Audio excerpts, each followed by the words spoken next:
family. And you know he is, you know who he is, correct? Please face them. Please face them, my brother. I want them to see you. Huyu ndio yeye mwenyewe.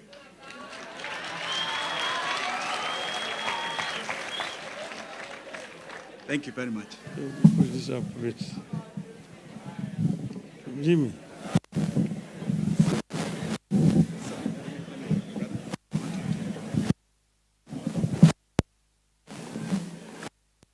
Yeah.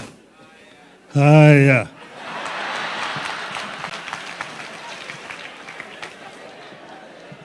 Bishop Muturi, my friend, retired Bishop Peter Njenga, who was also a comrade in arms, Mama Maria and the children, wananchi wote hamjambo. We have come to say goodbye to a very great Kenyan, a true Kenyan patriot, Maina Wanjigi. If you read the life of Maina Wanjigi, the life of dedication, life of struggle, and life of exemplary service to the people of this country. There's a number of things that I actually discovered and share in common with Maina Wanjigi. One is that he had wanted to become a doctor. But when he went there and then he saw the cadavers, the dead bodies, he gave up.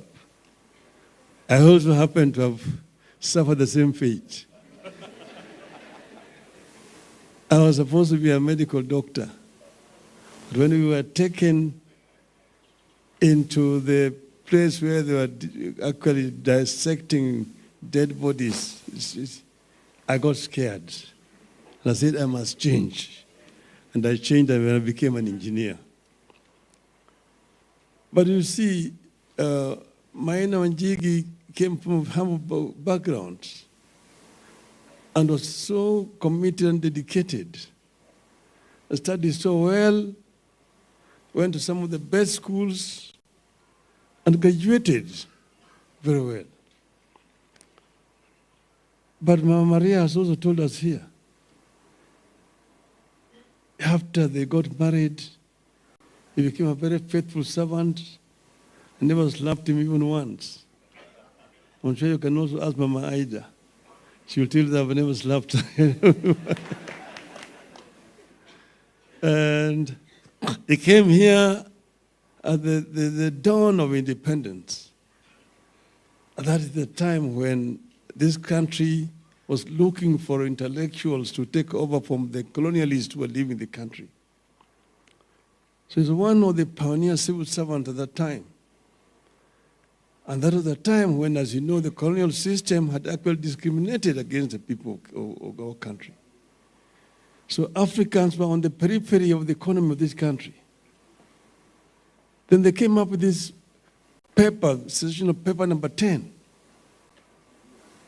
And it was actually meant at bringing Africans from the periphery to the center of the economy. That's how ICDC was formed.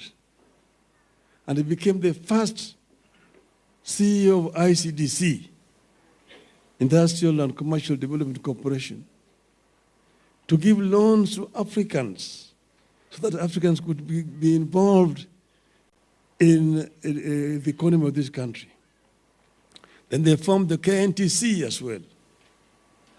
He established ICDC in a very strong footing. Later on, Matu Amai took over from him when they moved on.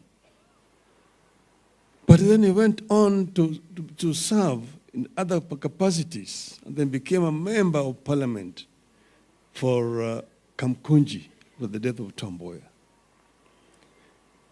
I came to know him in the early 70s at that time, when he was now a member of parliament and I was myself working in town. I remember at the time of the death of J.M. Kariuki, when Njigi was one of the people who stood very, very firm that the truth of the death of Kariuki need to be told and be known. He worked very well in Kamkunji. His records are known. And even in Parliament. As a Minister of Agriculture, he was exemplary. I remember meeting him several times as a Minister of Agriculture. During those ASK shows, he was always there. And you could see him sometimes walking around with the president. Those days, when they were working first as civil servants, they had inherited a very clean civil servant. But the civil service got corrupted when they introduced what they called the Njenga Commission report, which allowed the civil servants to get involved in businesses, competing with the private sector. That is actually the genesis of corruption in our civil service. And that is an issue that must be addressed. If you're talking about fighting corruption, first address the issue of corruption within civil service. Civil servants should not become businessmen. They should either choose to be businessmen or become civil servants.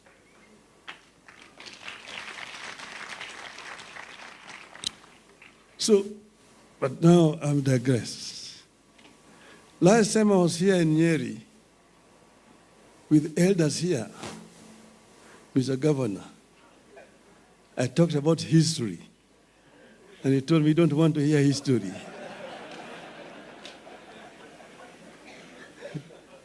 No country can develop without history. Yes. So when I stand here, I can talk about how the people from this region have fought and helped to liberate this country. Yes. I talked another time about Dedan Kimathi. I was telling you how independence was fought and how, in the end, the people of Kenya united together, the rest of our country. And I actually would want to tell you that if you don't know history, you cannot know the future.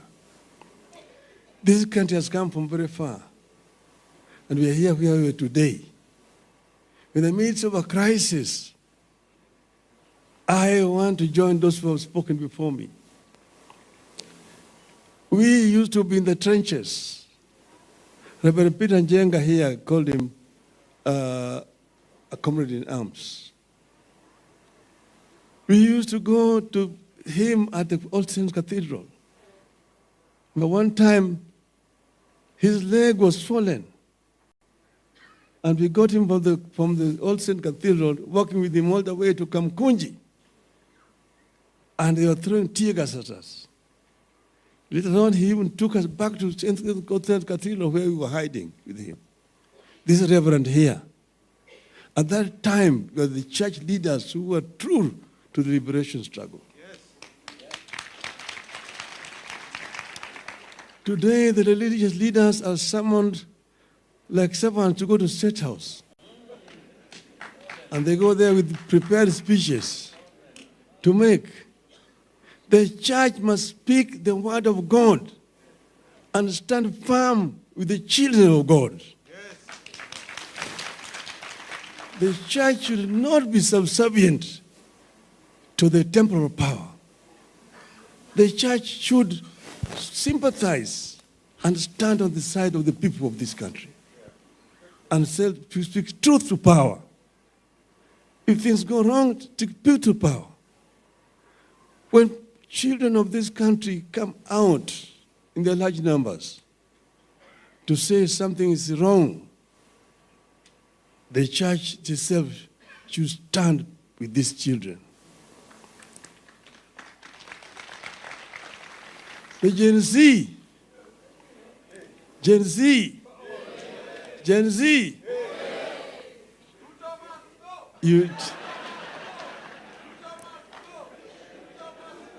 They told me, Baba, kaa nyumbani. Umefanya ya kutosha. Tutaendelea. Niko nyumbani lakini niko behind you.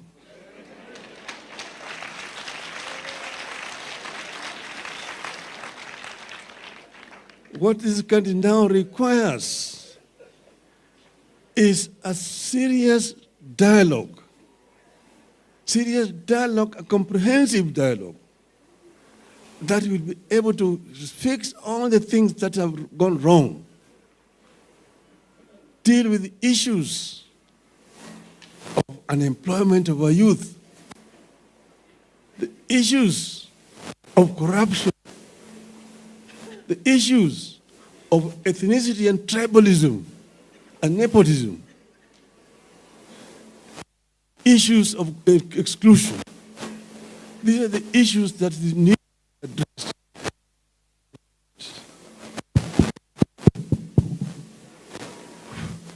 Hello? Hello? Hello? So these are the issues that we need to get things right. Police should not use brutality against unarmed, innocent people who are demonstrating for their rights. I've seen Gen Zs getting tear gassed. Kula tear gas. Hata sisi tumekula tear gas. Endeleeni kukula tear gas. Tell them to add more tear gas. Tell them you will not surrender. Hata wakileta nini, nyinyi mtasimama. Hata wakifanya nini, tutafanya imara. Sawa sawa. Tumeelewana? Tumeelewana? Maina fanya yake. Ametembea kama shujaa. We're happy that the young shujaas are coming up to liberate this country. May the Lord rest his soul in eternal peace. Makofi, makofi, makofi tafadhali. Huyo ndio shujaa wa the second liberation. Muko. Gen Z muko. Hata hawa watoto wetu wakiwa kwa ground walikuwa nazungumza hiyo wimbo inaitwa nini? Inaitwa nini?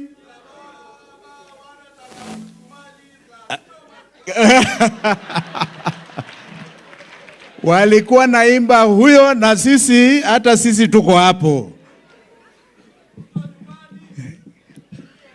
Asanteni sana.